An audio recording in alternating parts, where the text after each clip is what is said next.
Hello అండి, welcome back to our channel.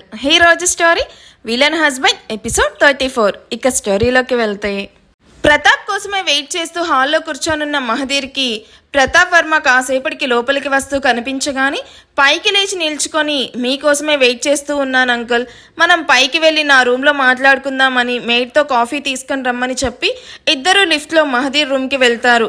ఈలోగా maid కూడా ఫాస్ట్గా కాఫీ ప్రిపేర్ చేసుకుని వచ్చి ఇద్దరికీ అందించి కామ్గా అక్కడి నుండి బయటికి వెళ్ళిపోతుంది.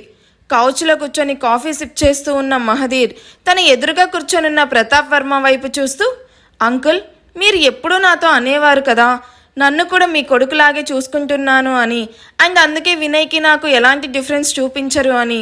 అది నిజమే అయితే నేను అడిగే వాటికి నిజం చెప్పండి ప్లీజ్. మహదీర్, నువ్వేం అడగాలనుకుంటున్నావో ధైర్యంగా అడుగు. వినయ్ను కాదని నాకు మాత్రమే పర్సనల్గా టెక్స్ట్ చేసి నాతో మాట్లాడాలి అన్నప్పుడే విషయం పెద్దదనే అర్థమైంది. సో ఏదైనా సరే నువ్వు అడగాలి అనుకుంది అడుగు, నా దగ్గర భయం ఎందుకు? Thank you so much uncle.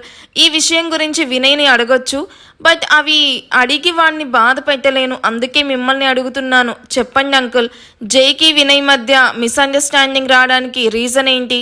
చిన్నప్పుడు ఇద్దరు ఒకరిని వదిలి మరొకరు ఉండేవారు కాదు, అలాంటిది ఇద్దరి మధ్య ఈ గ్యాప్ ఎలా వచ్చింది? జై గురించి నాకు తెలియనివి, తెలుసుకోవాల్సినవి చాలా ఉన్నాయని అర్థమవుతుంది. అదేంటో చెప్పండి uncle. Pratap coffee cup teapoy మీద పెడుతూ, ఎక్స్పెక్ట్ చేశాను మహదీర్, నువ్వు దీని గురించి అడగాలనుకుంటున్నావని అంటూ పైకి లేచి, మేం వైజాగ్ నుంచి వచ్చాక ఇంట్లో చాలా చేంజెస్ వచ్చాయి.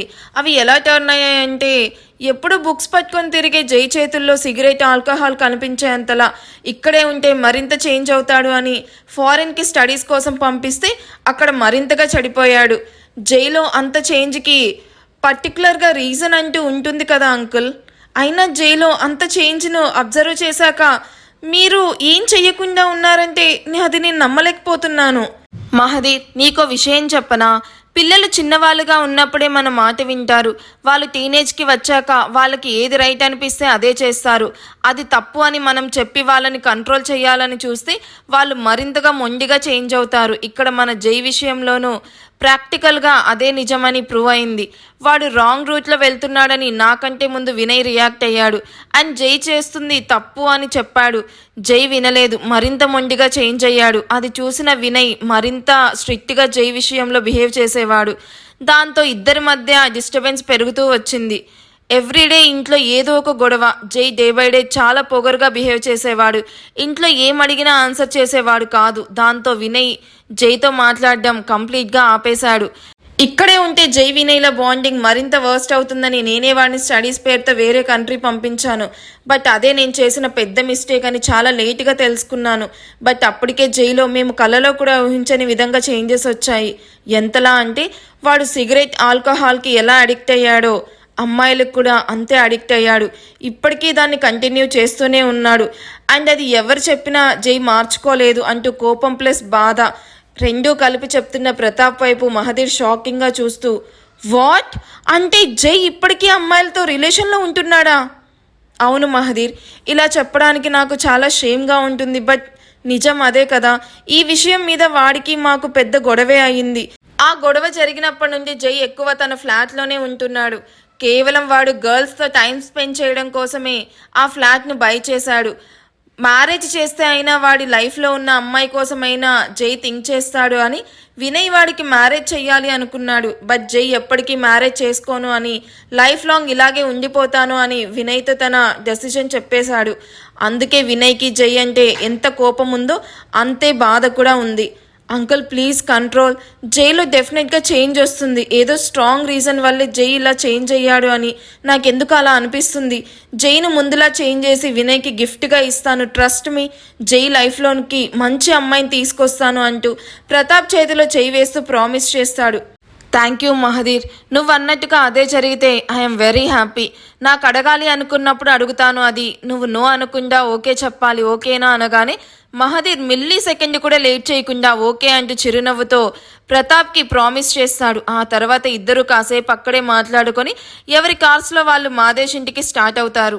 మాదేశ్ ఇంటికి వెళ్ళిన శైలుకి మాన్య మదర్ నుండి కాల్ రావడంతో నవ్వుతూ కాల్ లిఫ్ట్ చేస్తుంది. హాయ్ మౌనిక, ఎలా ఉన్నావు? చాలా డేస్కి గుర్తొచ్చాను అనుకుంటా. నీకు లాస్ట్ వీకెండ్ కూడా లంచ్కి ఇన్వైట్ చేశాను. వేరే వర్క్ ఉందని చెప్పి రాలేదు. ఆ తర్వాత ఇవాళే కాల్ చేసావు అంటూ చిరునవ్వుతో అడుగుతుంది. వాటుడు శైలు, నిజంగా ఎప్పుడు మీ ఇంటికి రావాలి అనుకున్న ఏదో ఒక వర్క్ వల్ల ఆగిపోతున్నాను. మేబీ డైరెక్ట్గా మా అన్నయ్య వెడ్డింగ్ కార్డ్తో రావాలనుందేమో అని నవ్వుతూ అంటుంది మౌనిక.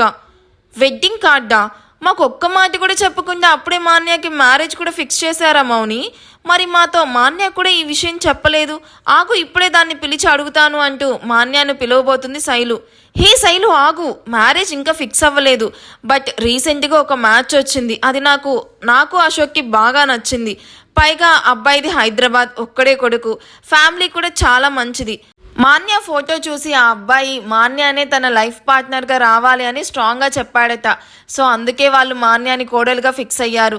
నెక్స్ట్ మంత్ పెళ్లి చూపులు అనుకుంటున్నాం. ఈ విషయం గురించి మాన్యాకి ఎప్పుడు చెప్దాం అనుకున్నా అది ఇక్కడ కంటే మీ ఇంట్లోనే ఎక్కువ ఉంటుంది. వీకెండ్ కదా, అందుకే నిన్నటి నుండి ఇక్కడే ఉంది. ఇవాళ ఆఫీస్కి వెళ్ళాలనుకున్నారు. బట్ సడన్గా మహీ ఫ్రెండ్ తన ఫ్యామిలీతో వచ్చారు. ఆయన మాకు బాగా క్లోజ్. సో అందుకే ఇవాళ అందరం ఇలా ఇంట్లో టైం స్పెండ్ చేస్తున్నాం. హో అవునా, ఓకే.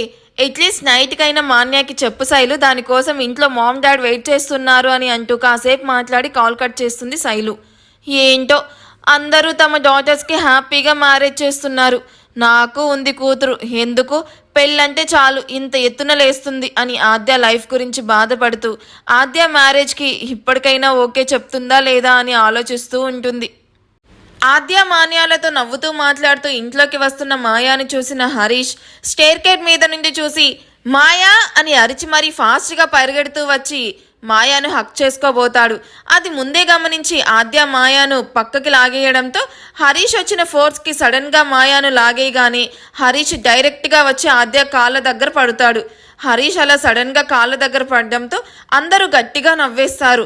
కింద పడ్డ హరీష్ పైకి లేచి తనను పడేసిన ఆద్య వైపు కోపంగా చూడాలి అనుకున్నా చూడలేకపోతాడు.